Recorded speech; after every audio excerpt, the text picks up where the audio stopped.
Hormuz প্রণালীতে আবারও তুমুল উত্তেজনা দেখা দিয়েছে। মধ্যপ্রাচ্যে অন্যতম গুরুত্বপূর্ণ এই নৌপথে নতুন করে হামলার ঘটনা ঘটেছে। ভারতীয় সংবাদ মাধ্যম আনন্দবাজার পত্রিকার খবরে বলা হয়, ইয়েমেনের উপকূলের কাছে রকেট হামলায় ডুবে গেছে একটি ভারতীয় পণ্যবাহী জাহাজ। তবে প্রাণে বেঁচে গেছেন জাহাজে থাকা 14 নাবিক। ভারতের কেন্দ্রীয় বন্দর, জাহাজ পরিবহন ও জলপথ মন্ত্রী সর্বানন্দ সোনোয়াল মঙ্গলবার জানান, এমএসভি ফৌজে নুরে ওলিয়া নামের ভারতীয় জাহাজটি রকেট হামলায় মারাত্মকভাবে ক্ষতিগ্রস্ত হওয়ার পর শেষ পর্যন্ত ডুবে যায়। ইয়েমেনের উপকূলরক্ষী বাহিনী জাহাজে থাকা 14 জন নাবিককেই নিরাপদে উদ্ধার করেছে। তাদের মধ্যে 13 জন ভারতীয় নাগরিক। হামলার জন্য কোনো দেশ বা গোষ্ঠীকে উল্লেখ না করে সোনোয়াল বলেন, নিরস্ত্র একটি বাণিজ্যিক জাহাজকে লক্ষ্য করে হামলা চালানো হয়েছে, যা অত্যন্ত নিন্দনীয়। AKS অর্জন করল গিনেস ওয়ার্ল্ড রেকর্ডস।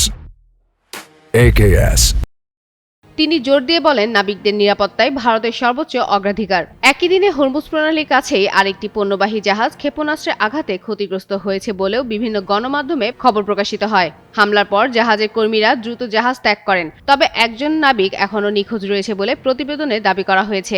ভারতীয় জাহাজে হামলার দায় এখনও কেউ স্বীকার করেনি। তবে একাধিক আন্তর্জাতিক সংবাদ মাধ্যমের দাবি, ইয়েমেনের শিয়া বিদ্রোহী গোষ্ঠী এই হামলার সঙ্গে জড়িত থাকতে পারে। এর আগে রয়টার্সের এক প্রতিবেদনে বলা হয়েছে, ইয়েমেনের নির্দেশনার পর লোহিত সাগর ও এডেন উপসাগর এলাকায় ক্ষেপণাস্ত্র ও ড্রোন মোতায়েনের প্রস্তুতি নিয়েছিল বিদ্রোহী গোষ্ঠীরা, যদিও এসব দাবি স্বাধীনভাবে নিশ্চিত হওয়া যায়নি।